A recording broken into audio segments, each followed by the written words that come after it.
الحمد لله نحمده ونستعينه ونستغفره ونعوذ بالله من شرور أنفسنا وسيئات أعمالنا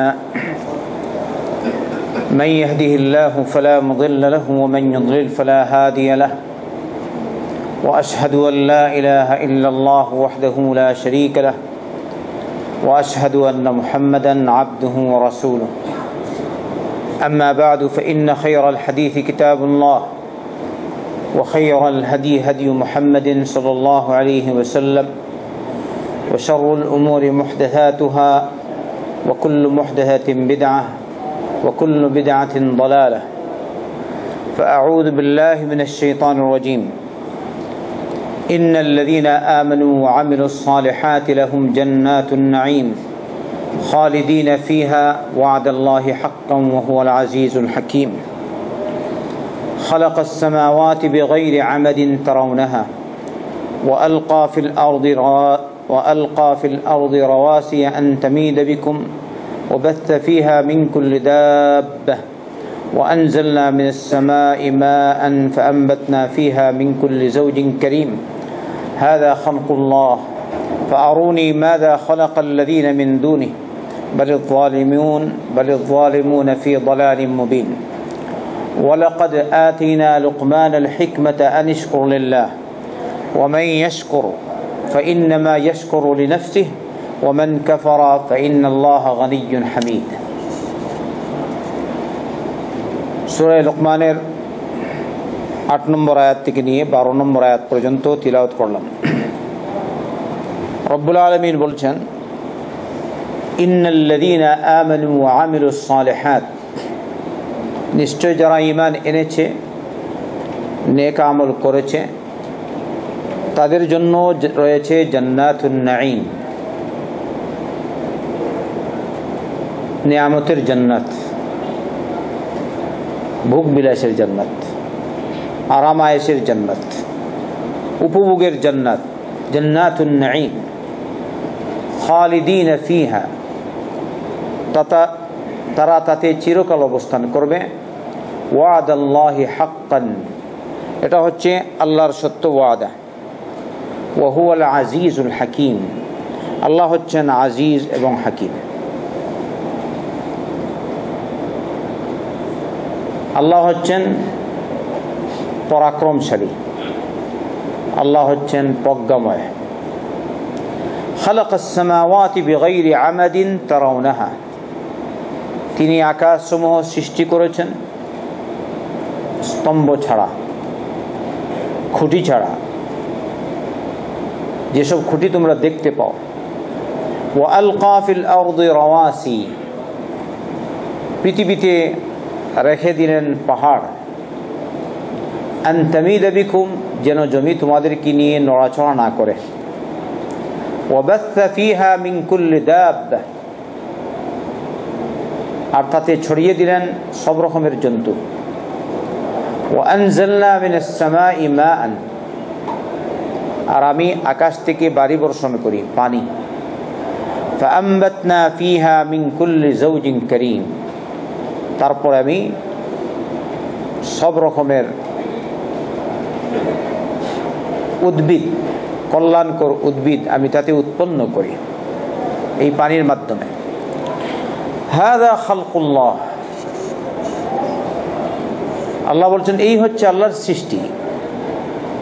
ফাআরুনি মাযা খালাকাল্লাযীনা মিন দুনি, তোমরা আমাকে দেখাও আল্লাহ ছাড়া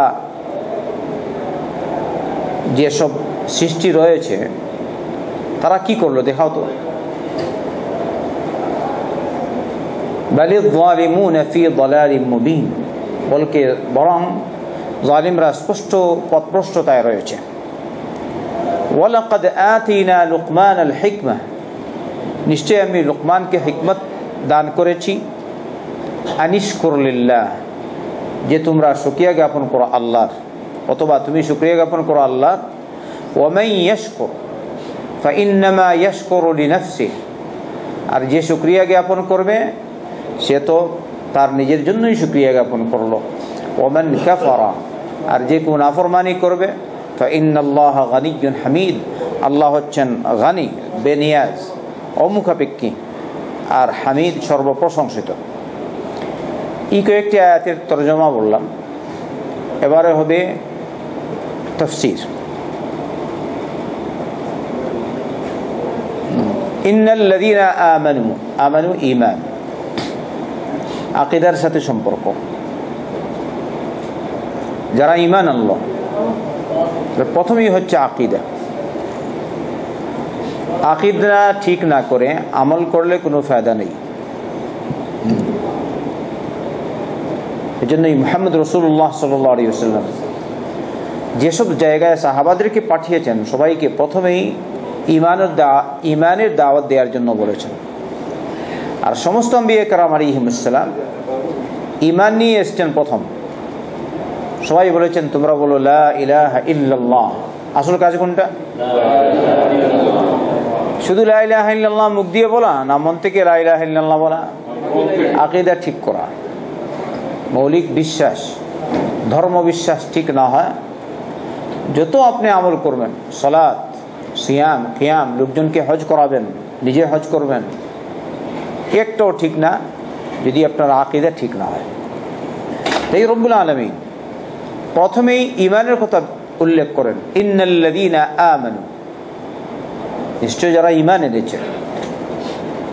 দ্বিতীয় নম্বর ওয়া আমিলুস সালিহাত, আর নেক আমল করেছে। এবারে ঈমানের সাথে যদি নেক আমল করেন, তাহলে নেক আমল আল্লাহর দরবারে কবুল হবে। অবশ্য আমলের জন্য, আমল কবুলের জন্য তিনটি শর্ত। একটা ঈমান, আর আরেকটা হচ্ছে ইখলাস, আল্লাহর সন্তুষ্টি লাভের জন্য আমল করা, আর আরেকটা হলো মুহাম্মদ সাল্লাল্লাহু আলাইহি ওয়াসাল্লামের তরিকায় আমল করা। তাই যারা হজে যাবে, কত লক্ষ লক্ষ মানুষ হজে আসে, কত মানুষের হজ আল্লাহ জানে। অনেক মুসলমান আছে এরকম হজের বিধান বলতে কিছুই বুঝে না।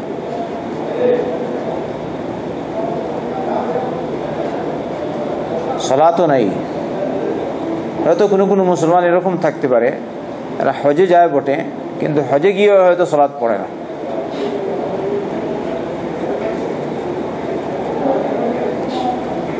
এরকমও লোক আছে, আমি ওইটা ভুলে গেছি, কিন্তু সেদিন একজন বলল একটা লোক নাকি আমাদের সাথে হজে গেছে, আরাফার দিনে সে জিদ্দায় বসে আছে, অনেক আগে আরাফা শেষ, কোরবানির ঈদ বা পরে এসেছে, এসে আমি নাকি বলেছিলাম তুমি কই, বলে আমি জিদ্দায় গিয়েছি। হ্যাঁ, আল্লাহ আলাম, এটা আমার স্মরণ হচ্ছে না, কিন্তু আরেকজন বলল অসম্ভব কিছু না। দিন থেকে গাফেল মানুষ, জ্ঞান ছাড়া ইলম হবে কি, জ্ঞান ছাড়া আমল হবে কিরকম? শুধু চক্কর আর চক্কর, উৎসাহ উদ্দীপনা বলতে নাই জ্ঞান শিখার জন্য। আমরা কোন জমানায় পৌঁছেছি? হজ আসছে সামনে, বিভিন্ন জায়গায় মানুষ ঘুরে, কোন জায়গায় ফ্রি নিয়ে যায়। ওয়ালিল্লাহি আলান নাসি হিজ্জুল বাইতি মান ইসতাতা ইলাইহি সাবিলা, তার উপরেই হজ ফরজ যে হজ করার সামর্থ্য রাখে, টাকা পয়সা আছে। আরেকজনের কাছে গিয়ে ভিক মাগবেন আর হজ করবেন, এটা কিরকম হলো? এটা আমাদেরকে বোঝা দরকার। সুযোগ বিজয় চক্কর, নিয়মতান্ত্রিক চললে আল্লাহ সাহায্য করে। ইবাদত সম্পাদন করবেন আপনি আপনার নিজের, কিন্তু আপনি আরেকজনের কাছে যান, হ্যাঁ ফ্রি নিয়ে যাবে, ফ্রি নিয়ে যাবে। এ তো দুর্বল হয়েছে আমাদের ইমানটা, ফ্রি নিয়ে যাওয়ার জন্য চক্কর, পয়সা খরচ করবে না, এটি হচ্ছে।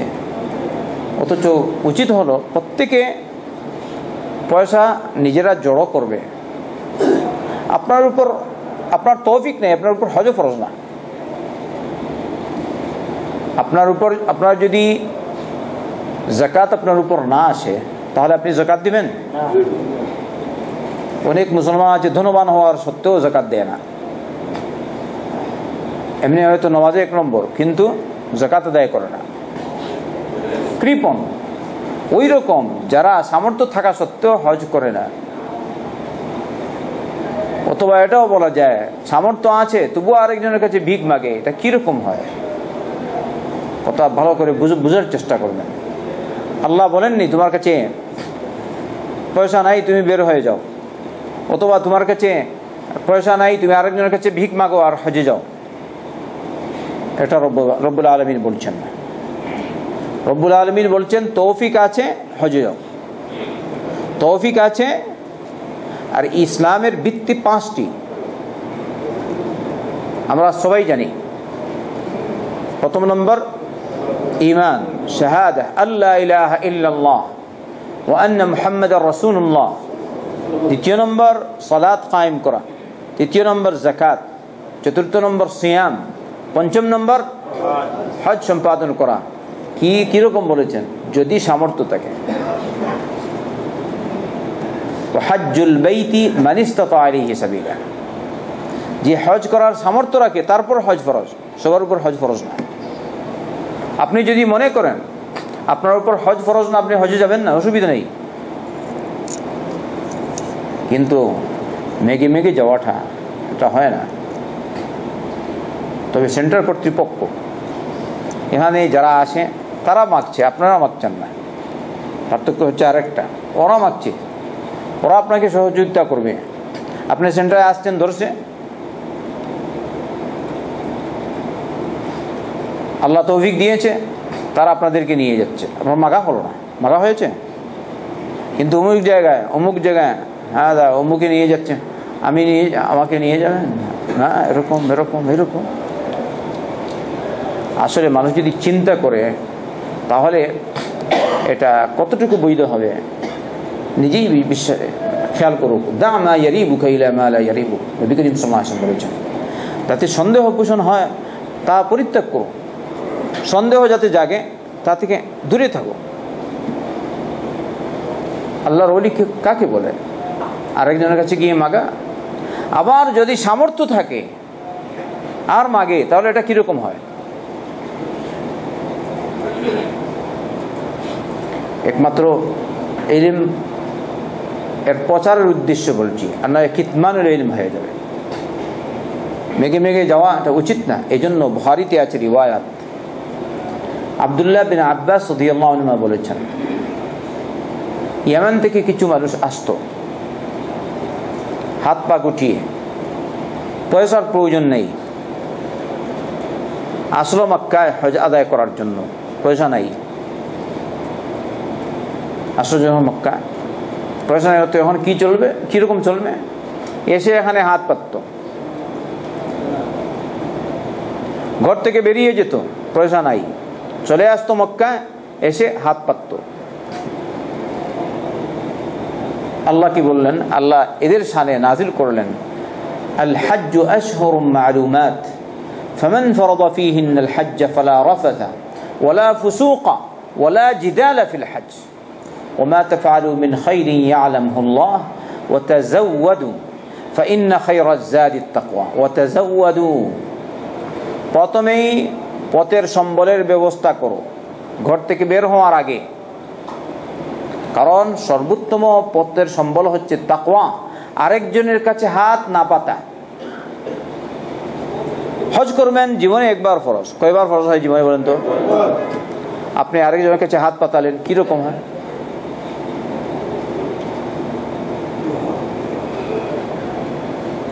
তাই ঈমান আমল সালেহ, নেক আমল, নেক আমল করতে হবে নবী করিম সাল্লাল্লাহু আলাইহি ওয়াসাল্লামের তরিকায়। আল্লাহ রাসূল সাল্লাল্লাহু আলাইহি ওয়াসাল্লাম আপনাকে বলেন আরেকজনের কাছে গিয়ে হাত পাতাও হজ করার জন্য। এজন্য এরা হচ্ছে ভ্রান্ত, ওই কথিত দাওয়াতি দল যাদের কাছে পয়সা থাকে না কিন্তু তারা বেদাতি তরিকায় দাওয়াত দেওয়ার জন্য মানুষের কাছে পৌঁছে যায়। এটা নবীর তরিকার দাওয়াত না, এটা হচ্ছে তাদের নিজেদের দাওয়াতি তরিকা। পয়সা নাই, টাকা পয়সা নাই, বেরিয়ে গেল কয়েক মাসের জন্য, 1 বছরের জন্য, বের হয় কিনা?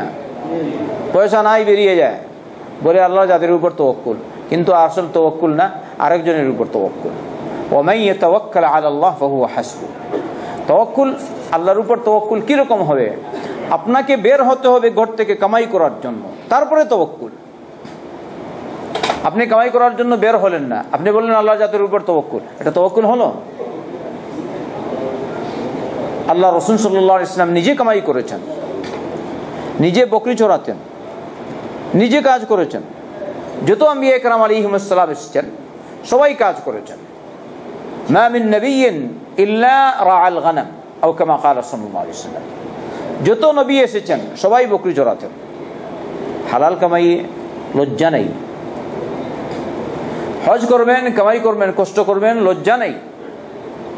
লজ্জা হচ্ছে আরেকজনের কাছে গিয়ে হাত পাতানো। ইন্নাল্লাযীনা আমানু ওয়া আমিলুস সালিহাত। এবারে যারা নিয়মতান্ত্রিক ঈমান আনলো, নেক আমল করলো, তাদের জন্য রয়েছে জান্নাতুন নাঈম। ইমাম হাফিজ ইবনে কাসীর রাহমাতুল্লাহি আলাইহি বলছেন, ইয়াতানাআমুনা ফিহা বিআনওয়াইল মালায التي لا تخطر ببال أحد مقيمون فيها لا يبغون عنها حولا। বিভিন্ন রকমের ভোগ সামগ্রীর মাধ্যমে তারা সেখানে উপভোগ করবে। এমন জিনিস সেখানে পাবে যেসব ব্যাপারে দুনিয়াতে তাদের কল্পনাও জাগেনি। সেখানে তারা চিরকাল থাকবে, ওখান থেকে বের হতে চাইবে না, জান্নাত থেকে বের হতে চাইবেন না। আমরা বর্তমানে রেজে আছি, মাঝে মধ্যে আপনার মন চায় এদিক সেদিক যেতে, চায় কিনা? আচ্ছা, যদি আপনি সৌদিতে, গোটা সৌদি দেখলেন, আপনার মন চাইবে বাইরে যেতে। গেলেন অন্য কোনো রাষ্ট্রে, কাফের রাষ্ট্রে বা কথিত মুসলিম রাষ্ট্রে, আশপাশে গেলেন, কিছুদিন থাকলেন, মন আপনার চাইবে আরেক রাষ্ট্রে যেতে, একটু দেখতে। সবারই মন স্বাভাবিক, কিরকম আমেরিকা একটু দেখি। যদি আমেরিকান সিটিজেনশিপ না পাই তবুও ওখানে যাই, ব্রিটিশ যাই, জার্মান যাই, মনে আছে কেন? স্বাভাবিক। আপনি হয়তো বর্তমানে দেখতে পাচ্ছেন ওই নেটের মাধ্যমে, টিভি চ্যানেলগুলোর মাধ্যমে সারা বিশ্ব দেখতে পাচ্ছেন। দেখলে কি হবে? ওখানে যাওয়া এক কথা, আর এমনি দেখা আরেক কথা। বেশ কম আছে না? আপনি হয়তো একজনকে দেখলেন ফটোতে, আর সরাসরি সালাম করা এক কথা, আর এমনি দেখি তোমার চেহারাটা আরেক কথা। বেশ কম আছে না?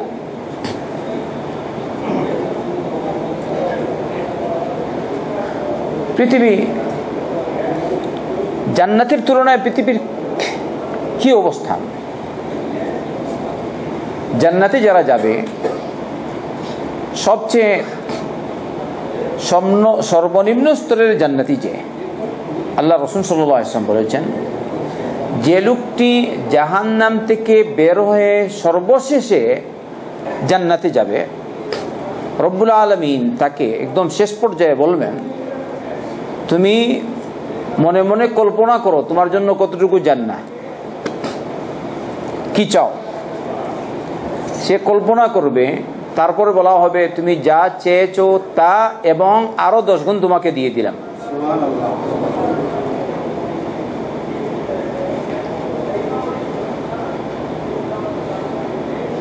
অন্য রিওয়ায়াত আছে,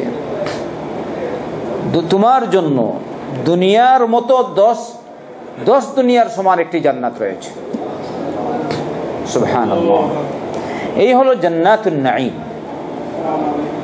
তাই এই জান্নাতুন নাঈম পেতে হলে নিয়মতান্ত্রিক চলতে হবে।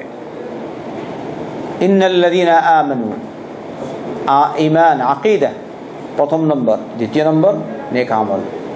এই জন্য শেখ নাসিরুদ্দিন আলবানী রহমতুল্লাহ আলাইহি তিনি তার একটি নিবন্ধে একথাই বলেছিলেন সবাইকে, দুনিয়ার সমস্ত মুসলমানদেরকে, আল আকিদাতু আউয়ালান, প্রথম নম্বর কি? আকিদা। আকিদা ঠিক নাই, ঈমান ঠিক নাই।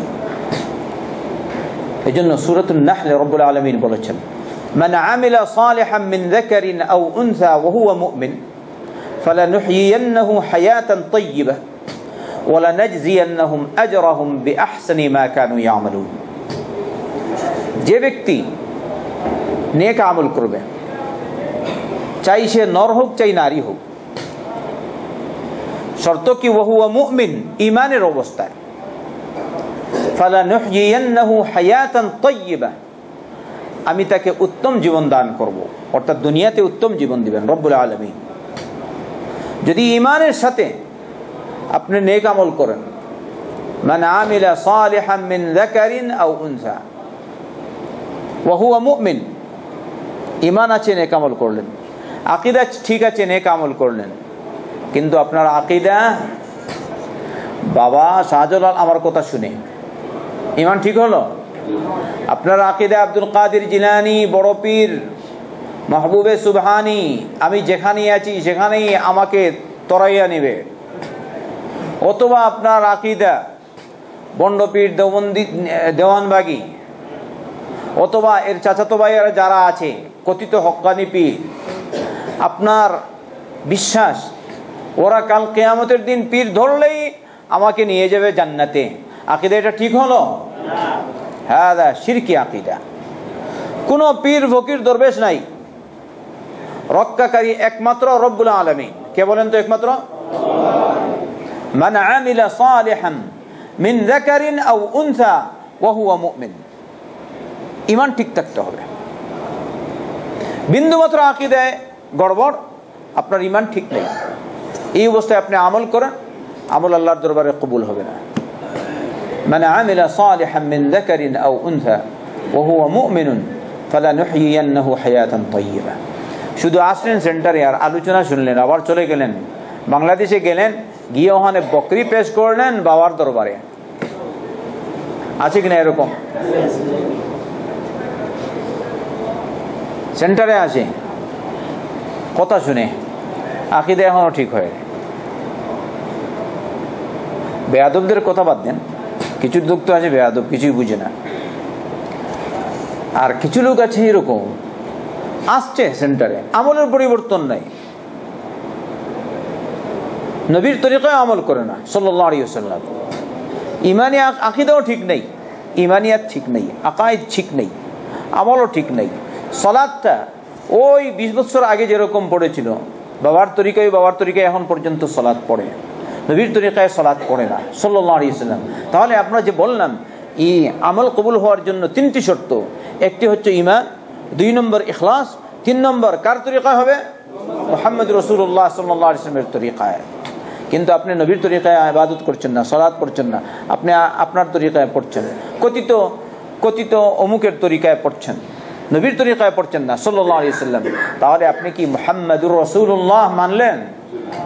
আপনি যে বলেন আশহাদু আল্লা ইলাহা ইল্লাল্লাহ ওয়াহদাহু লা শারীকা লাহু ওয়া আশহাদু আন্না মুহাম্মাদান আবদুহু ওয়া রাসূলুহু, আপনারা বলেন এটা?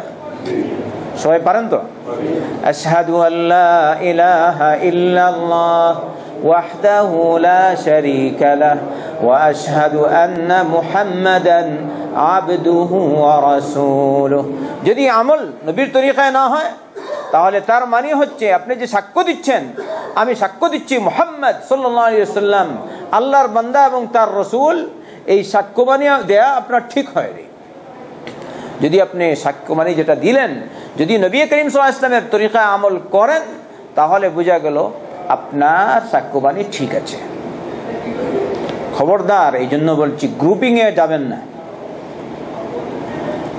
গ্রুপিংয়ে গেলে মানুষ অনেক সময় গ্রুপের কারণে বেদাত করে, গ্রুপের কারণে শিরক করে। আর আরেকটা হচ্ছে মনের পূজা, মন যা বলে তাই, তোমার দলিল টলিল মানবো না, আমি আমার মন। তাহলে আপনার ইমানটা কিরকম হলো? আচ্ছা, যাই হোক, ইমান আমল নিয়মতান্ত্রিক হয়, তাহলে আপনি যাবেন কোথায়? জান্নাতে নাঈম। জান্নাতে নাঈম আপনি পাবেন। আল্লাহ আমাদের সকলকে জান্নাতি বানান। তারপর বলছেন খালিদিনা ফিহা,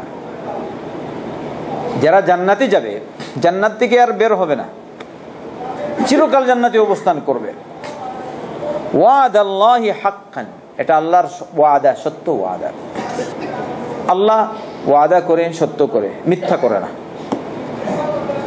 যাবতীয় ওয়াদা, যেসব ওয়াদা আল্লাহ করেছেন, আমরা যদি আল্লাহর বিধিবিধান মেনে চলি, তাহলে অবশ্যই সেসব ওয়াদা আল্লাহ আমাদের ক্ষেত্রে পূরণ করবেন। এর মধ্যে বিন্দুমাত্র সন্দেহ নেই। ইন্নাল্লাহা লা ইউখলিফুল মিয়াদ, আল্লাহ ওয়াদা খেলাফি করে না। আকীদা ঠিক আছে? আল্লাহ ওয়াদা খেলাফি করে না। ওয়াদাল্লাহি হাক্কান। তারপর বলছেন ওয়া হুয়াল আজিজুল হাকীম, আল্লাহ আজিজ, আল্লাহ ইজ্জতওয়ালা।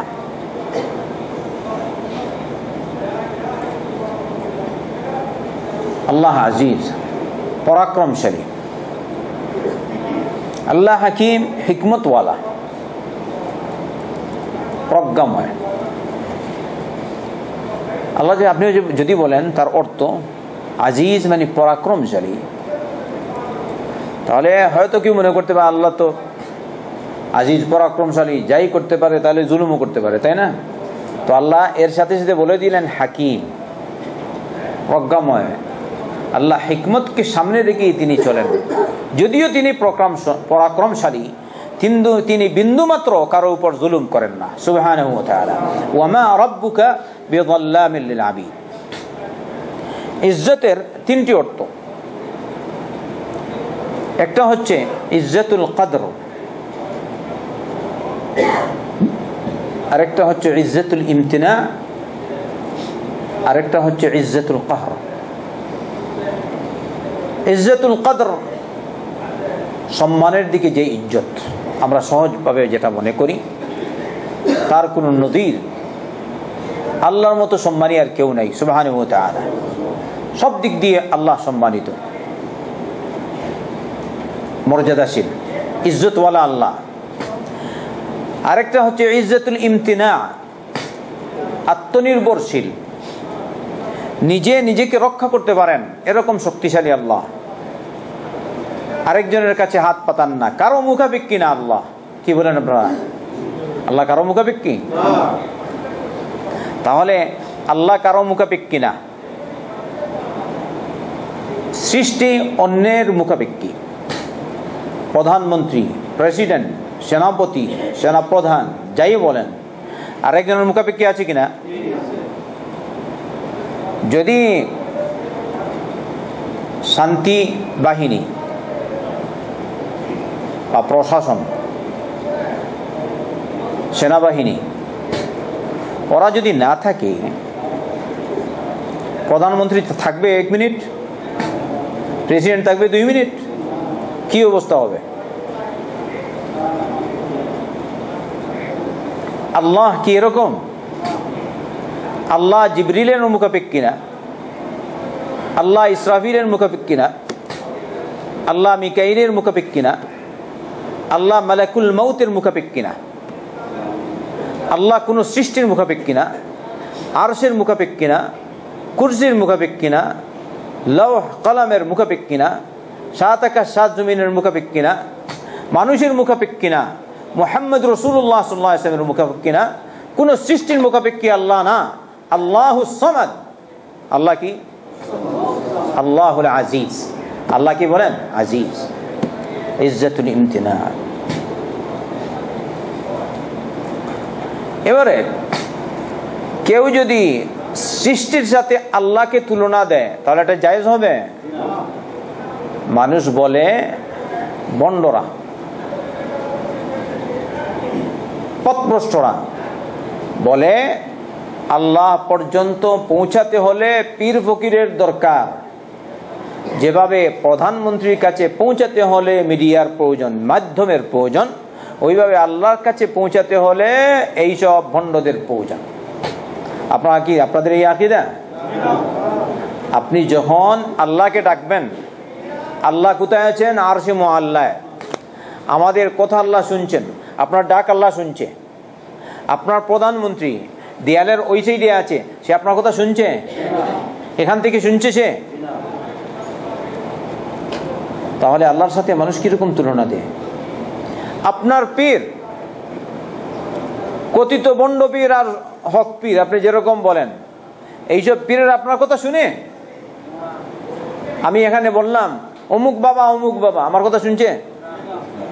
অমুক পীর শুনছে? তোমার দাদা শুনছে? তাহলে কার কাছে আমরা কাকে ডাকি? আল্লাহকে।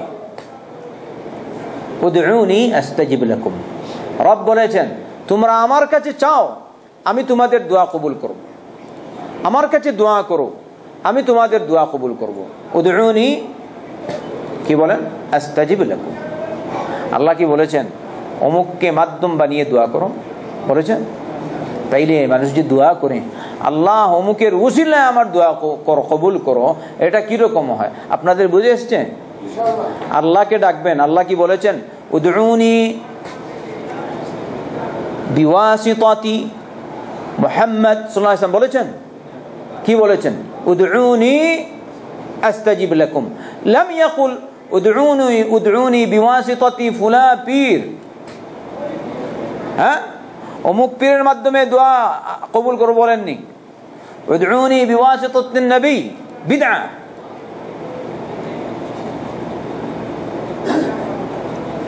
নবীর ওসিলায় দোয়া কবুল করো, বিওয়াসিলাতিন নবী, না, এটা বিদআ। দোয়া করবে, বলবে আল্লাহ আমাকে মাফ করো, কিন্তু নবীর তরিকায়। কি করবে? দোয়া নবীর তরিকায় সাল্লাল্লাহু আলাইহি ওয়াসাল্লাম। আচ্ছা, আল আজিজ। আর আরেকটা হচ্ছে আল কাহর। আল্লাহ গালিব, সর্ববিষয়ে আল্লাহ গালিব, আল্লাহ বিজয়ী। আল্লাহকে পরাজিত করার মতো কেউ নেই। তাই তিনটি ক্ষেত্রে রব্বুল আলামিন আজিজ। আল্লাহ সবচেয়ে বড় সম্মানী। কে বলেন? সবচেয়ে বেশি মর্যাদাশীল কে? আল্লাহর মর্যাদায় বিন্দুমাত্র ত্রুটি নেই সুবহানাহু ওয়া তাআলা। আল্লাহ আত্মনির্ভরশীল, আল্লাহ গালিব, বিজয়ী, আল্লাহ পরাক্রমশালী। এই তিনটি অর্থ হচ্ছে আজিজ। আল হাকিম, হাকিম ওই রকম, হিকমত থেকে, মানে প্রজ্ঞাময়। আরেকটা হচ্ছে হুকুম থেকে, আল্লাহ বিধান প্রণয়নকারী, বিধান জারিকারী। বিধান কে জারি করে? তাহলে আল্লাহ যে বিধান দিয়েছে এই বিধান মোতাবেক তোমাকে চলতে হবে। তুমি যদি আল্লাহর বিধানকে, যেমন আল্লাহ বলেছেন ইউসিকুমুল্লাহু ফি আওলাদিকুম লিযযাকারি মিসলু হাযযিল উনসায়াইন। আল্লাহ তোমাদেরকে নির্দেশ দিচ্ছেন তোমাদের সন্তানদের ব্যাপারে নর দুই নারীর সমান পাবে। নর দুই নারীর সমান পাবে, এটা কার বিধান? এবারে তুমি যদি বলো না, নর নারী সবাইকে সমান করে দেব, তাহলে এই যে হুকুম আল্লাহর, এটা সে মানলো? যে আল্লাহর বিধানের বিরোধিতা করে সে মুসলমান না। কোরআনের সরাসরি বিরোধিতা যে করে সে মুসলমান হতে পারে না। নিয়মতান্ত্রিক রব্বুল আলামিন যার হক যতটুকু ততটুকুই দিয়েছেন। আল্লাহ রব্বুল আলামিন কারো উপর জুলুম করেনি। এবারে তুমি বলছো এই বিধান মানা যায় না, এটা সরাসরি মানবতা বিরোধী নাকি হচ্ছে এই বিধান? তুমি বেশি মানবতা চিনো না আল্লাহ বেশি চেনে? আমরা এখানে যারা আছি আমরা সবাই মুসলমান তো আলহামদুলিল্লাহ। যদি কেউ নাস্তিক আর মুরতাদ হয়ে থাকে, আল্লাহ ওকে হেদায়েত দিন। কখনো আপনারা নাস্তিক মুরতাদদের সাথে থাকবেন না। আল্লাহ হাকিম, আল্লাহ হুকুম জারিকারী, বিধান দিয়েছেন আল্লাহ, তার বিধান আপনাকে মানতে হবে। কোরআনের সাথে সংঘর্ষ যারা করে এরা কখনো সফল হতে পারবে না, ওরা অবশ্যই ব্যর্থ মনোরথ হবে। আল্লাহ এদেরকে আল্লাহ পাক পরাজিত করবেনই করবেন ইনশাআল্লাহ, নেস্তনাবুদ করবেন, ধ্বংস করবেন ইনশাআল্লাহ। ওয়া হুয়াল আজিজ আল হাকিম। একটা হচ্ছে হিকমত থেকে, আরেকটা হুকুম থেকে, আরেকটা ইহকাম থেকে। ইহকাম মানে প্রত্যেকটি কাজ যেরকম করা সেরকম করার, যে কাজ যেখানে রাখার, যে কথা যেখানে বলার ওই রকমই আল্লাহ বলেন সুবহানাহু ওয়া তাআলা। এই হচ্ছে হাকিম। হাকিম শব্দের তিনটি অর্থ। আমরা অনেক সময় কাজ করি, যেমন একটা কাজ করে নেন, আপনি খুবই পারদর্শী, তো আপনার থেকে ভুল হতে পারে কি? হতে পারে না? আপনি বলেন হয় না। আচ্ছা, আপনি আল্লাহর সৃষ্টিতে কোনো মাত্র ত্রুটি নেই, তাই এরপরেই রব্বুল আলামিন সাত আকাশের কথা বলেছেন খালাকাস সামাওয়াতি বিগাইরি আমাদিন তারাউনাহা وألقى في الأرض رواسي أن تميد بكم وبث فيها من كل دابة وأنزلنا من السماء ماء فأنبتنا فيها من كل زوج كريم هذا خلق الله فأروني ماذا خلق الذين من دونه بل الظالمون في ضلال مبين আল্লাহ আজিজ হাকিম, বুঝতে পেরেছেন তো? আল্লাহ পরাক্রমশালী, আল্লাহ প্রজ্ঞাময়, আল্লাহ বিধান জারিকারী ইত্যাদি। তারপরে বলছেন আমি এইসব আকাশ সৃষ্টি করেছি খুঁটি ছাড়া। তোমরা যেসব খুঁটি সাধারণ দেখো, এইসব খুঁটি নেই। ইবনে কাসির রহমতুল্লাহ আলাইহি বলছেন বিগাইরি আমাদিন মারইয়া ওয়া গায়র মারইয়া, কোন রকমের খুঁটি ছাড়াই তোমরা যেগুলো দেখছো, দেখতে পাও, ওইসব দেখা খুঁটি ছাড়া, আর দেখতে পাও না ওইসব খুঁটি ছাড়াও আল্লাহ রাব্বুল আলামিন সাত আকাশ সৃষ্টি করে রেখেছেন। কথা বুঝেছেন? কোন রকমের খুঁটি নেই, দেখতে পাও যেসব খুঁটি, ওগুলো তো দেখছো না, নাই। অন্যদিকে না দেখা খুঁটি ছাড়াও আল্লাহ পাক সৃষ্টি করেছেন। সুবহানাল্লাহ। বর্তমান সময়ে এগুলো বুঝাটা আমাদের জন্য অনেকটা সহজ, কিন্তু আমাদের ঈমান দুর্বল।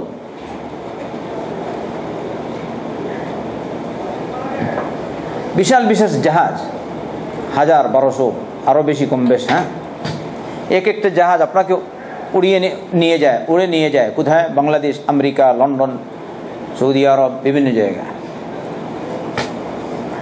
ওগুলো যে চলে, কয়টা খুঁটি লাগালেন বলেন? উত্তর দিন, কয়টা খুঁটি? হয়তো আপনি বলেন বাতাসের সাহায্যে যাচ্ছে, তাই তো? মেশিনের সাহায্যে উড়ে উড়ে যাচ্ছে। এটা আপনি দেখতেন, আমরা দেখছি। উপরে স্যাটেলাইট, উপগ্রহ পাঠায়, উপগ্রহ বিভিন্ন জায়গায় তাদের কথা মোতাবেক উপরে বিচরণ করে, চলাফেরা করে। কয়টা খুঁটি আছে? খুঁটি না খুঁটি ছাড়া? খুঁটি ছাড়া। বর্তমান জমানায় এগুলো আমরা দেখতে পাচ্ছি। আগের জমানায় আমরা ছোটবেলা দেখতাম, লাইন ছিল টেলিফোনের, ওই লাইন মোতাবেক, লাইনের মাধ্যমেই মানুষ টেলিফোনে কথা বলতো, ঠিক না? আর এখন আবার লাইন টাইন লাগে। দেখেন মোবাইল, কত রকমের মোবাইল আছে সংযোগ। আপনি এখানে আমাদের এখানে আমরা যারা আছেন, মনে হয় প্রত্যেকের সাথে এক একটা মোবাইল বা আরো বেশি আছে। একের চেয়ে কম আছে এরকম মনে হয় নাই, মনে হয় আল্লাহু আ'লাম। বাই চান্স একজন দুইজন পাওয়া যায়, আর না হয় না। যদি বলি 99% মানুষের কাছে মোবাইল আছে, এটা মিথ্যা হবে নাকি? হয়তো আপনি বলেন 1% বলছেন, তাও হয় না। তাহলে বললাম আমি 1% কম করে দিলাম। 99% মানুষের কাছে উপস্থিত সময়ে এই রাষ্ট্রে, চাই বাংলাদেশ, চাই অন্য দেশি বা চাই সৌদি, সবার কাছেই মোবাইল রয়েছে। সবাই যদি একসাথে কথা বলে, একজন আর একজনের সাথে কথা বলতে পারবে? ওইটা উপর থেকে তাদের সংযোগী হিসাবে, ক্যাপাসিটি হিসাবে, নিয়ন্ত্রণ ক্ষমতা আছে না, সেই ক্ষমতা হিসাবে কথা বলতে পারে। নিয়ন্ত্রণ ক্ষমতার বাইরে গেলে পারবে না। আপনার নিয়ন্ত্রণ ক্ষমতা আছে। আপনি যান মক্কায়, লক্ষ লক্ষ মিলিয়ন মিলিয়ন মানুষ একই সাথে হজ সম্পাদন করছে আরাফার মাঠে। প্রত্যেকেই একই সময়ে যদি সবাই কথা বলতে চায় নিজ নিজ দেশে, আমি তো কখনো দেখিনি যে লাইন কেটে যায় আরাফার দিনে। সব সময় আমি কথা বলতে পারি সুবহানাল্লাহ ওয়া বিহামদিহি। তাহলে তারা নিয়ন্ত্রণ ক্ষমতার ভিতরে এটা রেখেছে, এটা আমরা দেখতে পাচ্ছি। লাইন কয়টা সংযোগ দিলেন আপনি? বাহ্যত কোনো সংযোগ আছে? ওর কাছে আছে সংযোগ, ওর কাছে নিয়ম মতো আছে, কোনো লাইন বাইন কিছুই নেই। ঝুলন্ত অবস্থায় আপনি কথা বলছেন, হ্যাঁ কিরকম? অন্যদিকে দেখুন, মোবাইল বাদ দিন, এই যে জিনিসটা, এটা স্বাভাবিক। আপনি লাইন দেখছেন, এইটাও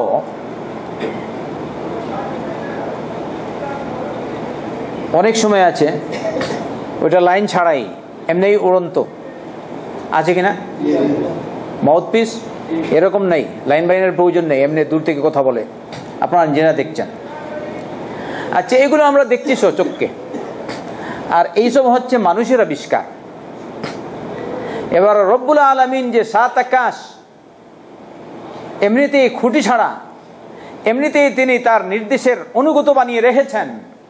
আল্লাহ যে বলেছেন, আল্লাহ বলছেন আমি খুঁটি ছাড়াই এইসব আকাশ আমি উপরে এরকম আমার নির্দেশের অনুগত করে রাখলাম। তোমরা কি দেখছো না? আপনারা কি বলেন?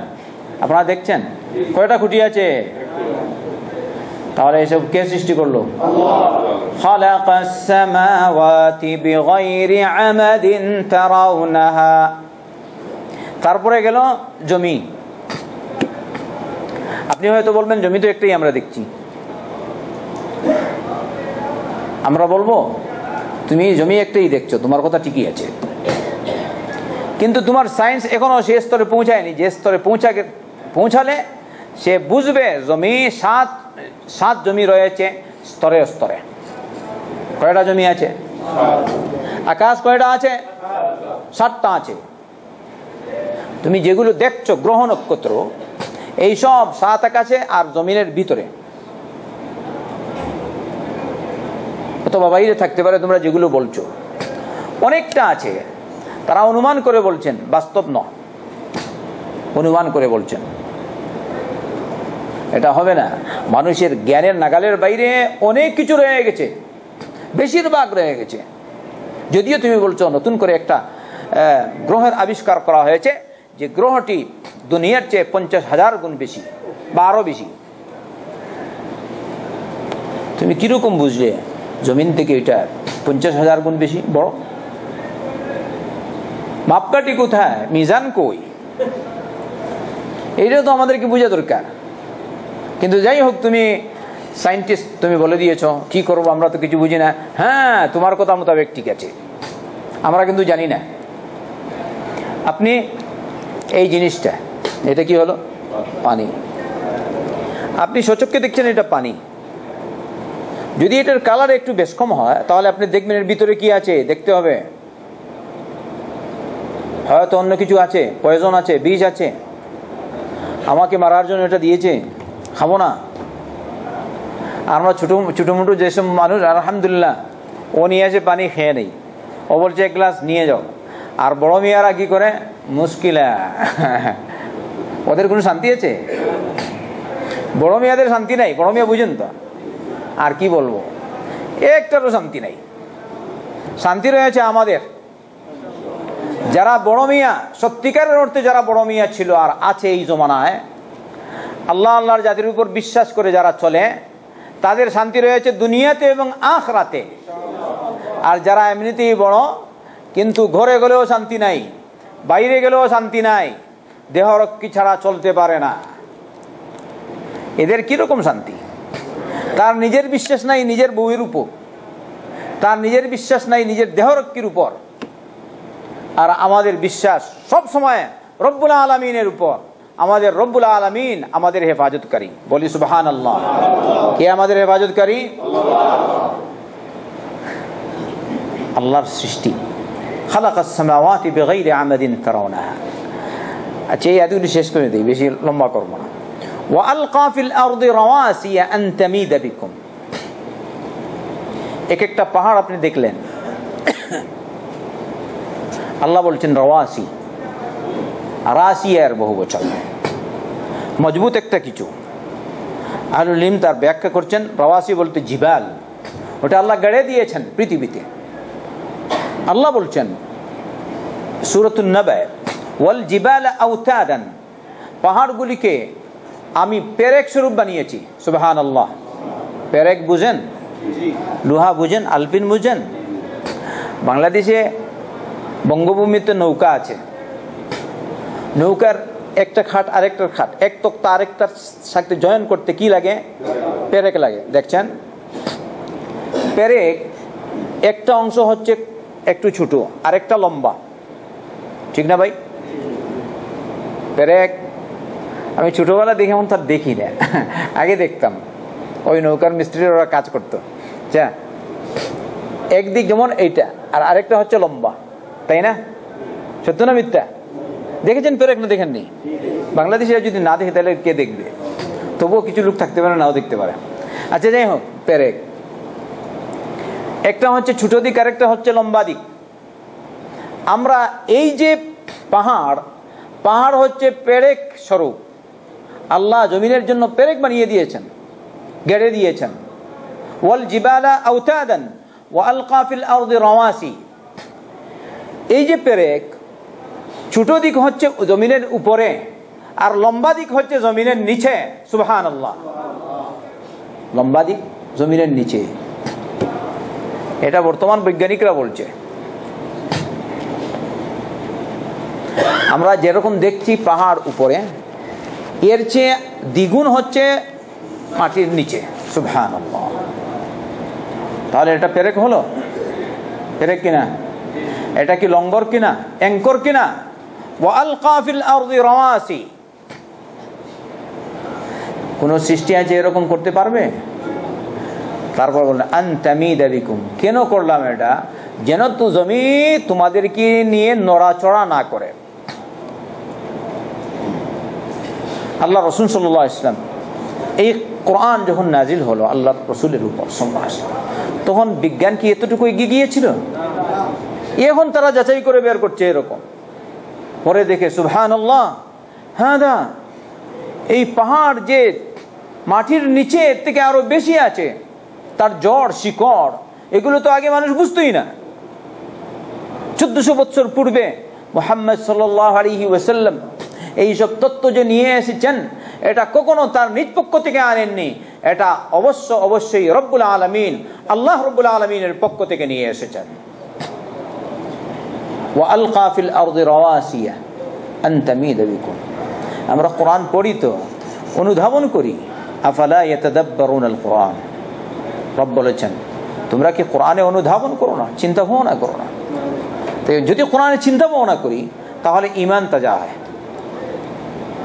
আপনারা জ্ঞান অর্জন করে জ্ঞান প্রচার করবেন। কি বলেন? প্রচার করবেন না বসে থাকবেন? জ্ঞান প্রচার করা উচিত। যে যেরকম পারি, যতটুকু পারি আরেকজন পর্যন্ত পৌঁছাবো। এরপরে আল্লাহ বলছেন ওয়াবাত্তা ফিহা মিন কুল্লি দাব্বা, এই পৃথিবীতে আমি সব রকমের জন্তু ছড়িয়ে দিয়েছি। জন্তু কয়টা আমরা চিনি? বাংলাদেশে কয় রকমের জন্তু আছে? কয়টা আপনি চিনেন? বর্তমানে আপনি যদি ক্যাসেট দেখেন বা ইউটিউব দেখেন, বাইরে থেকে কিছু দেখেন, তাহলে আপনি বুঝবেন জন্তু কতটা আছে। তোমার জ্ঞান হচ্ছে শুধু বকরির, ওই বকরির এলেম, তাই না? গরুর এলেম। উট বাংলাদেশে নাই। যদি আমরা সৌদিতে না আসতাম তাহলে উট দেখতাম সুচক্ষে? হয়তো ভারতেই নাই, ভারতে মরু অঞ্চলে আছে কয়েক জায়গায়, তাও সৌদির মতো না, ঠিক না? হয়তো ওই রাজস্থানে ইয়ে রেখে আছে। ভারত কত বিশাল রাষ্ট্র, তাহলে বাংলাদেশে কি হবে? নাই। রব্বুল আলামিন বলছেন আফালা ইয়ানজুরুনা ইলাল ইবিলি কাইফা খুলিকাত ওয়া ইলাস সামাই কাইফা রুফিআত ওয়া ইলাল জিবালি কাইফা নুসিবাত ওয়া ইলাল আরদি কাইফা সুতিহাত। সুবহানাল্লাহ। ওরা কি দেখছে না এইসব উটগুলি কিরকম সৃষ্টি করা হয়েছে? আপনি তো শুধু উটই দেখছেন, কিন্তু দেখলেন না, চিন্তা ভাবনা করলেন না উটটা কিরকম হলো।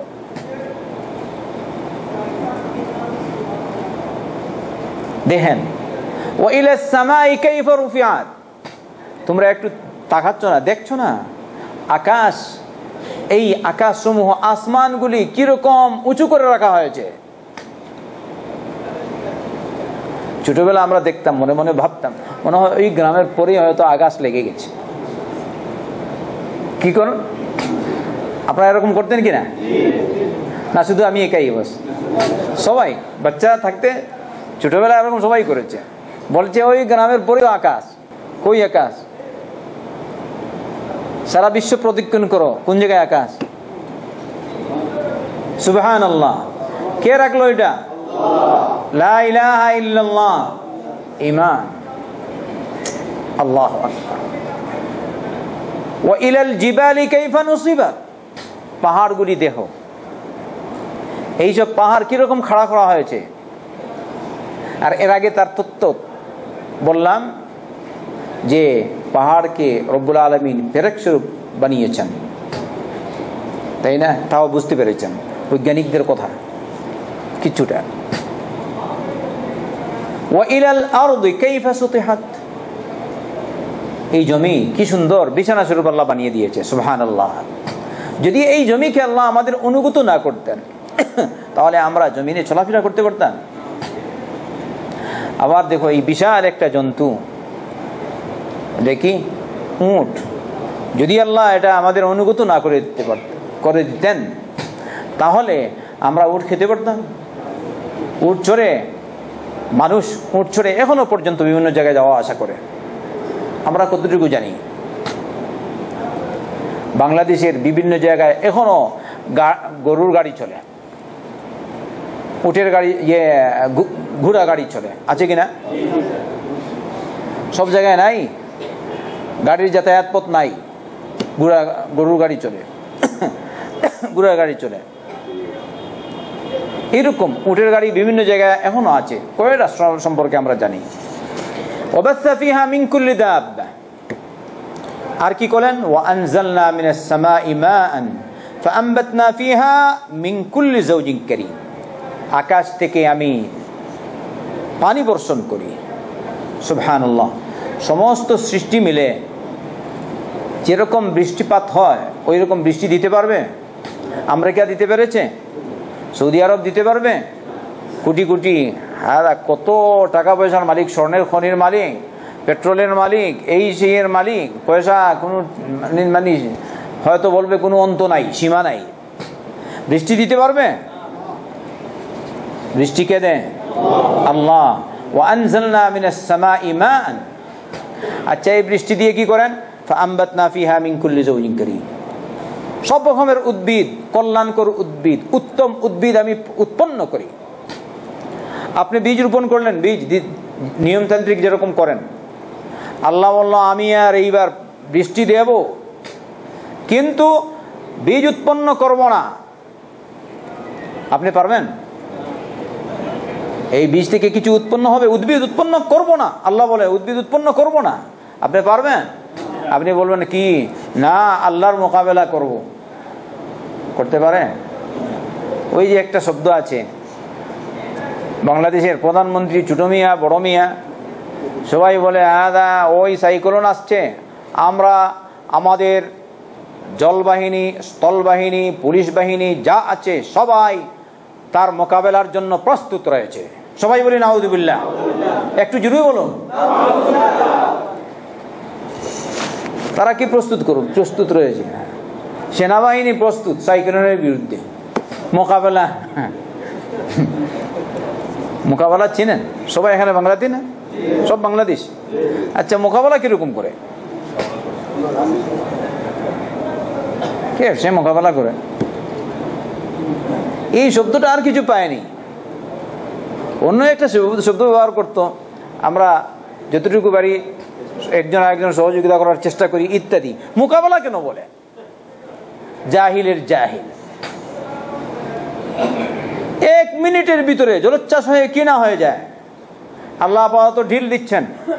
যে সব কাজকর্ম হচ্ছে, কুকাজ হচ্ছে, জিনার বাজার সরগরম হচ্ছে, মদের বাজার সরগরম বাংলার মাটিতে, সরকার বেসরকার সবাই যা লাগিয়ে দিয়েছে। যদি রব্বুল আলামিন তার অল্প সংখ্যক সৈন্যবাহিনী বাংলাদেশের বিরুদ্ধে চাপিয়ে দেয়, তাহলে কি হবে অবস্থা? কওমে লূতের ঘটনা কোথায় গেল? এর আগেকার যেসব বড় বড় সম্প্রদায় ছিল শক্তিশালী, এদেরকে রব্বুল আলামিন ধ্বংস করে দিয়েছেন। আর আমাদেরকে বলেছেন কোরআন পড়ো, কোরআন থেকে তোমরা শিক্ষা গ্রহণ করো। আজ দুঃখের ব্যাপার, যদি এ কথা সত্য হয়, আমি সরাসরি দেখিনি এজন্য আমি বলছি না, কোন এক মন্ত্রী আমাদের বাইরের বিশ্বে গিয়ে সমমৈতুন কওমে লূতের কাজকে সে নাকি সমর্থন দিয়েছে। যদি এটা হয় তাহলে সে মুসলমান হতে পারে? কিরকম মুসলমান? তওবা করে আল্লাহর দিকে ফেরা উচিত এদেরকে।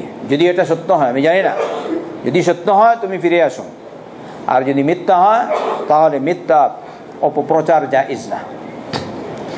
وأنزلنا من السماء ماء فأنبتنا فيها من كل زوج كريم। এরপরে আল্লাহ বলছেন এইসব আমি সৃষ্টি করেছি। আপনি যদি খেয়াল করেন, সূরা বাকারা রব্বুল আলামিন তার সৃষ্টি সম্পর্কে অনেক আলোচনা করেছেন। একটা আয়াত যদি পেশ করি অনেক সময় লাগে যাবে, তাই ওগুলো উল্লেখ না করে সামনে যাচ্ছি। আল্লাহ দেখাচ্ছেন, বলছেন হাদা খালকুল্লাহ, এটা হচ্ছে আল্লাহর সৃষ্টি। সাত আকাশকে সৃষ্টি করলো আল্লাহ, খুঁটি ছাড়া, খুঁটিবিহীন অবস্থায় রব্বুল আলামিন সাত আকাশ এরকম খাড়া করে রেখেছে। এই পাহাড়গুলি কে সৃষ্টি করেছে? আল্লাহ। এই সব জীবজন্তুকে সৃষ্টি করলো আল্লাহ। এগুলো সর্বত্র ছড়িয়ে দিয়েছে কে? আল্লাহ। আকাশ থেকে পানি বর্ষণ করছে কে? আল্লাহ। উদ্ভিদ উৎপন্ন করছে কে? আল্লাহ। আল্লাহ বলছে এইসব হচ্ছে আমার সৃষ্টি।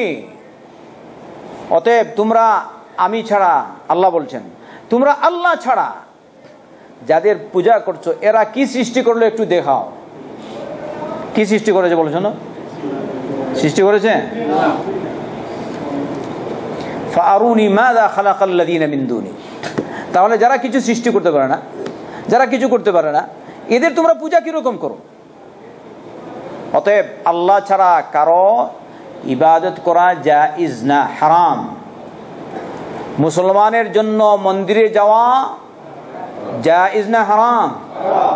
মুসলমানের জন্য গির্জায় গিয়ে উপাসনা করা অথবা উপাসনার তাদের কথিত উপাসনায় সমর্থন জানানো জায়েজ না, হারাম? হারাম। অতএব মুসলমানের এরকম করো না। একই ভাবে থাকো, তুমি মুসলমান হয়ে থাকো। ওয়ামান ইয়াবতাগি গায়রাল ইসলামি দীনান ফালান ইউকবালা মিনহু ওয়া হুয়া ফিল আখিরাতি মিনাল খাসিরিন। এরপরে আল্লাহ বললেন বালিয যালিমুনা ফি যালালিম মুবিন, বরং এইসব জালিমরা স্পষ্ট গুমরাহিতে রয়েছে।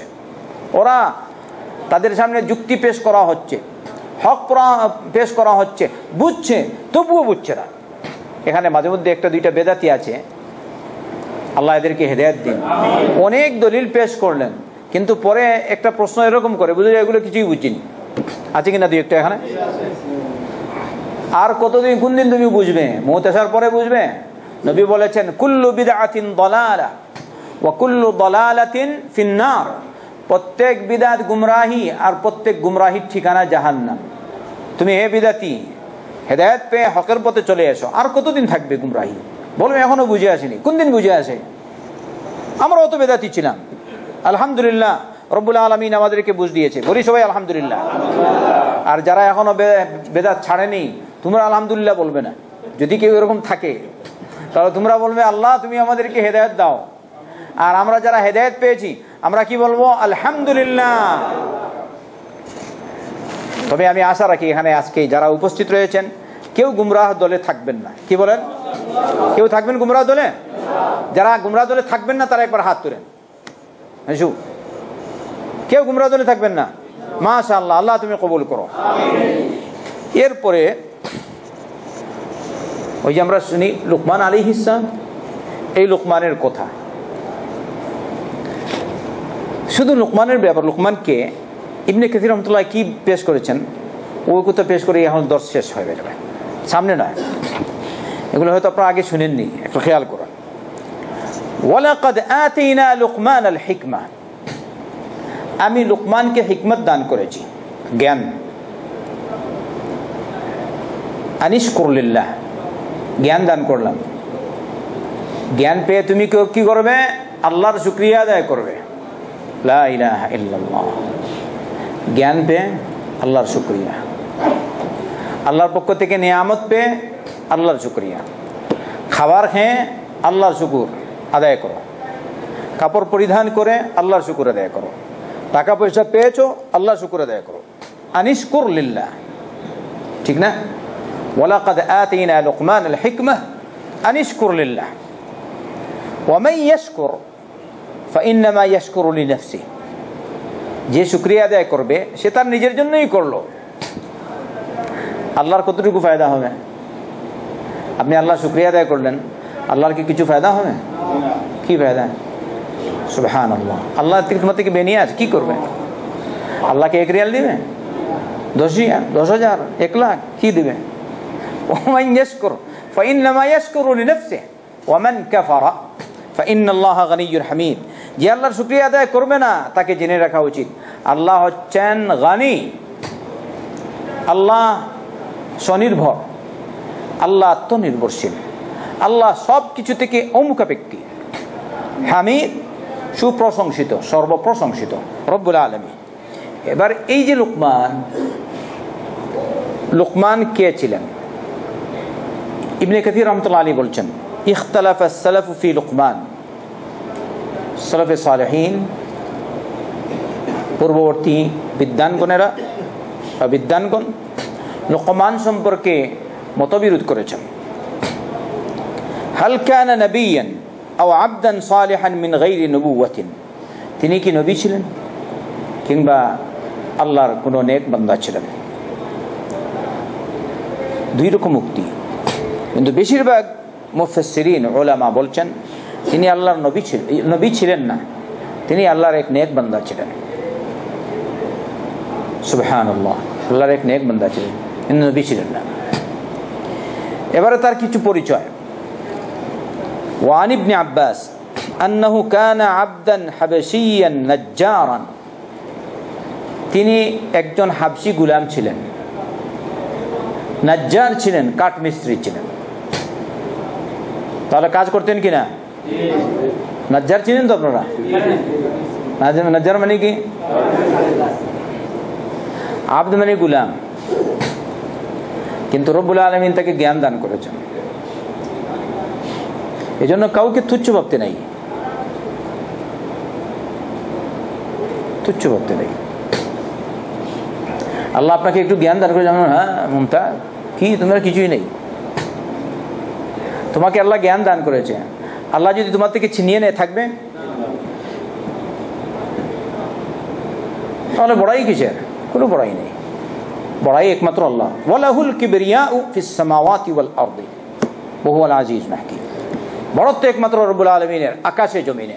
তোমার কোনো বড়ত্ব নাই, কারণ তুমি বড় হয়ে গেল, তোমাকে কে দিল? আল্লাহ। জাবির বিন আব্দুল্লাহ বলেন, ইবনে কাসির উল্লেখ করেছেন এরকম, কানা কাসীরান আফতাসাল আনফি মিনান নাওবাতি, তিনি খাটো মানুষ ছিলেন, বেশি লম্বা না। আপনারা গাসির বলেন না? গাসির চেন তো? গাসির কাকে বলে? খাটো, কুয়েস, সহজ বাংলা খাটো।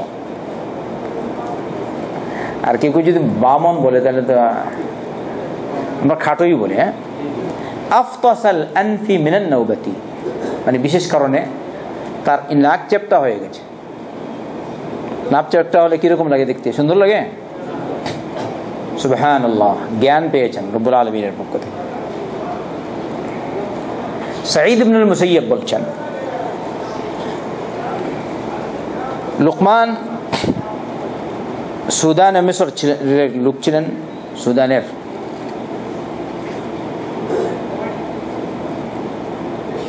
ঠোঁট বড় ছিল, সব মানুষ সমান না, কিছু মানুষ বড় আছে না এরকম। আল্লাহ তাকে হিকমত দান করেছেন কিন্তু নবুয়ত দেননি। এইসব ইবনে কাসির উল্লেখ করেছেন এদের থেকে। আর আমি যে ইবনে কাসিরের মুখতসর সংক্ষিপ্ত সংখ্যা আহমদ নসিব রেফাই যেটা পেশ করেছেন মুখতসর তাফসীর ইবনে কাসির, তা থেকে আলোচনা করছি। ইবনে জারির বলেন, কানা লুকমান আবদান হাবাশিয়ান নাজ্জারান। লুকমান একজন হাবাশি গোলাম ছিলেন, নাজ্জার ছিলেন। তার জ্ঞান দেখুন, এবারে খেয়াল করুন। তাকে তার মুনিব, তার মৌলা মুনিব বলল, একবার এই বকরি তুমি জবাই করো। বকরিটি তিনি জবাই করলেন। জবাই করার পরে তিনি বললেন, এই বকরির মধ্যে সবচেয়ে মূল্যবান যে দুইটি মাংসবিন্দু আছে তা বের করো।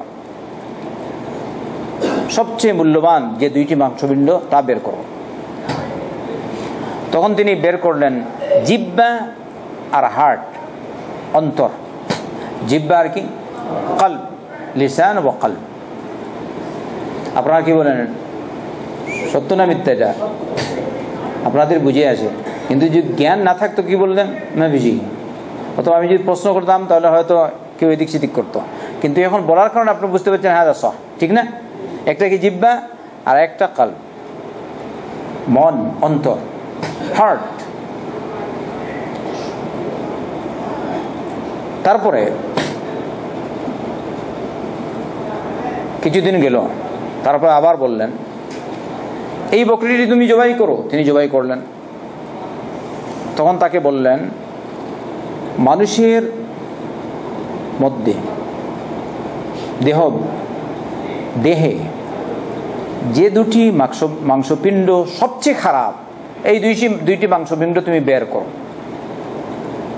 সবচেয়ে খবিস। বুঝলেন? তখন তিনি আবার ওই জিহ্বা আর ওই অন্তর বের করলেন, দুইটাই বের করলেন। আগের উত্তর পরের উত্তর সব সমান।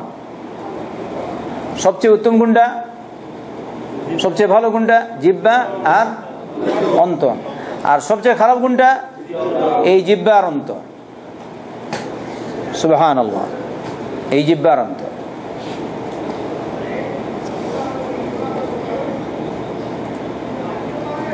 এবারে তাকে তার মুনিব বললেন, আমি তোমাকে বললাম তুমি এরকম সবচেয়ে ভালো দুইটা জিনিস মাংসপিণ্ড শরীরের তার এই বকরির ভিতর থেকে তুমি বের করো। তুমি বের করলে ওইটা জিহ্বা আর অন্তর। আর আবার বললাম তুমি সবচেয়ে খারাপ যেটা, যে দুইটি মাংসপিণ্ড তা বের করো। তুমি আবার ওই দুইটি বের করলে। কারণটা কি? হ্যাঁ, একই জিনিস, একবার হয়ে গেল ভালো, একবার হয়ে গেল খারাপ। তিনি বললেন, এই দুইটা থেকে যদি এগুলি ভালো হয় তাহলে এই দুইটা থেকে ভালো আর কিছু হতে পারে না, আর যদি এগুলি খারাপ হয় তাহলে এগুলি থেকে খারাপ আর কিছু হতে পারে না। সুবহানাল্লাহ। দেখলেন কাকে বলা হয় হিকমত? এটা হচ্ছে জ্ঞান। এ ব্যাপারে আমি হাদিস থেকে পেশ করবো না, কারণ সময় শেষ। তাহলে আমরা বুঝতে পারছি, হ্যাঁ, জিহ্বা আর কোনটা? হার্ট। এগুলো যদি ভালো হয় সবচেয়ে ভালো এই দুইটা, আর যদি এগুলো খারাপ হয় সবচেয়ে খারাপ এই দুইটা। এরপর উল্লেখ করছেন ইমাম ইবনে কাসির রহমতুল্লাহ আলাইহি, এক ব্যক্তি তার কাছে আসলেন, সে প্রশ্ন করলেন, মা বালাগা বিকা মা আরা, আপনি যে স্তরে পৌঁছেছেন কিরকম পৌঁছালেন এই স্তরে? অথচ আপনি হচ্ছেন একটা কৃতদাস, তাই না? এত গভীর জ্ঞানের অধিকারী আপনি হলেন কিরকম? তিনি বললেন, সিদকুল হাদিস ওয়াসসামতু আম্মা লা ইয়ানিনি। সিদকুল হাদিস মানে সততা, সৎ কথা। সৎ কথা আমি বলি, সব সময় সত্য কথা বলি। আর আরেকটা হচ্ছে অর্থহীন কথা বলি না। সুবহানাল্লাহ, হাদা দুইটা জিনিস। যা বলি সত্য বলি, আর আরেকটা যেসব কথায় কোনো ফায়দা নাই ওগুলো বলি না। দেখুন তো আমাদের কি অবস্থা। হ্যাঁ, অনেকে হয়তো বলে না যাই, বলে সামনে চলে যায়। আর তিনি কেউ বলছেন আমি অর্থহীন কথা বলি না। আল্লাহ রাসূল সাল্লাল্লাহু আলাইহি ওয়াসাল্লাম বলেছেন মিন হুসনি ইসলামিল মারই তারকুহু মা লা ইয়ানি। ইসলামের সৌন্দর্যাবলীর অন্তর্ভুক্ত হচ্ছে অর্থহীন কাজ না করা, অর্থহীন কথা না বলা। এটা হাদিস হাসান পর্যায়ের সহিহ। ইবনে কাসির রাহমাতুল্লাহি আলাইহি বলছেন এর দ্বারা স্পষ্ট হচ্ছে তিনি হচ্ছেন একজন গোলাম। যেহেতু তিনি একজন গোলাম ছিলেন, আর গোলাম হওয়া এটা নবীর বিপরীত। কারণ যত নবী এসেছেন আল্লাহ রাসূল সাল্লাল্লাহু আলাইহি ওয়াসাল্লামের আল্লাহর পক্ষ থেকে যত নবী বা রাসূল এসেছেন আলাইহিমুস সালাম, সবাই উচ্চ বংশ মর্যাদাশীল ছিলেন। অতএব বোঝা গেল লুকমান আল হাকিম ইনি নবী ছিলেন না। হাদা কালাম সাহ। এজন্য জমহুর উলামায়ে কেরামদের রায় তিনি নবী নন। তাকে আরেকটা প্রশ্ন করা হয়েছে, বলছেন তাকে তিনি এই স্তরে যে পৌঁছালেন কি কি কারণে পৌঁছালেন। কয়েকটা কারণ তিনি বললেন গাদ্দি বাসারি। এক নম্বর, আমি আমার চোখের হেফাজত করেছি। কিসের হেফাজত? চোখের হেফাজত। ইয়া আল্লাহ, আমাদের চোখের হেফাজত আছে? আপনি এখন নেট করলেন, বেট করলেন, হ্যাঁ সবই বলে এটা মাফি মুশকিল, কি করবে? ইয়া আল্লাহ ইমান তাজা করে দাও। ইমান দুর্বলতা, ইমান আরো মজবুত হলে এগুলো দেখবি না, খাললে তোমার চাকরি আর নৌকরি থাক, ঠিক না? ইমান দুর্বলতা। গাদ্দি বাসারি ওয়া কাফফি লিসানি। আমি আমার জিহ্বা নিয়ন্ত্রণে রাখি, লাগামহীন কথা বলি না। আমাদের কি আছে দেখবেন, যখন কথা বলে শুরু করে বাবা রে বাবা কি না বলে। আরেকটা ওয়া ইফফাতু তু'মাতি, আমার খাবার হয় পাক। সুবহানাল্লাহ, খাবার পাক। ওয়া হিফযি ফরজি, আমি আমার লজ্জাস্থানের হেফাজত করি। ওয়া কাওলি বিসিদকিন, কথা বলি সত্য। অঙ্গীকার পূরণ করি। ওয়া ওয়াফাই বিআহদি ওয়া তাকরিমাতি দাইফি, মেহমান আসলে মেহমানের কদর করি, সম্মান করি। ওয়া হিফযি জারি, প্রতিবেশীর হক আদায় করি। দেখলেন? ওয়া তারকি মা লা ইয়ানিনি, যেসব আমার উপকারে আসে না ওগুলো আমি করি না। ফাযালিকাল্লাযী সায়্যারানি ইলা মা তারা, এইসব গুণই আমাকে, যে অবস্থানে তুমি আমাকে দেখছো ওই স্থানে আমাকে পৌঁছিয়ে দিয়েছে। সুবহানাল্লাহ বিহামদিহি। আচ্ছা, এইসব রিওয়ায়াত এগুলো কিন্তু মুআল্লাক, যঈফ, সনদ সহিহ না আমার কাছে লাগছে। কারণ তিনি বলছেন অমুক মুআল্লাক, কিন্তু যদি হয় যঈফ, কিন্তু অর্থ আপনি যা দেখেছেন সবকটির অর্থ সঠিক কিনা? সবকটির অর্থ কি সঠিক? এইসব গুণ যেন আমাদের মধ্যে আসে, এই জন্য আমরা চেষ্টা করি। আল্লাহ আমাদেরকে তৌফিক দান করুন। আমরা যদি ভালো হয়ে চলি তাহলে আল্লাহর দরবারে আমরা ভালো হব। আর যদি অতি চালাক হই, বেশি কাজ করার চেষ্টা করি, হ্যাঁ, হালালকে হারাম বানাই, হারামকে হালাল বানাই, তাহলে তো আর হলো না। আল্লাহ আমাদেরকে হেদায়েত দান করো। আল্লাহ তুমি আমাদেরকে মাফ করো, আমাদের মা বাবাদেরকে মাফ করো, দুনিয়া মুসলমানদেরকে মাফ করো। আল্লাহ কোরআন সুন্নাহর জ্ঞান অর্জন করে সে অনুযায়ী আমল করার তৌফিক দান করো, আর তা প্রচার করার তৌফিক দান করো। তুমি আমাদেরকে দুনিয়া আখিরাতের কল্যাণ দাও, জাহান্নাম থেকে নাজাত দাও, কবর আযাব থেকে নাজাত দাও, জান্নাতুল ফিরদৌস দান করো। রব্বানা তাকাব্বাল মিন্না ইন্নাকা আনতাস সামিউল আলিম وتب علينا إنك أنت التواب الرحيم. اللهم صل وسلم وبارك على نبينا محمد وعلى آله وصحبه أجمعين.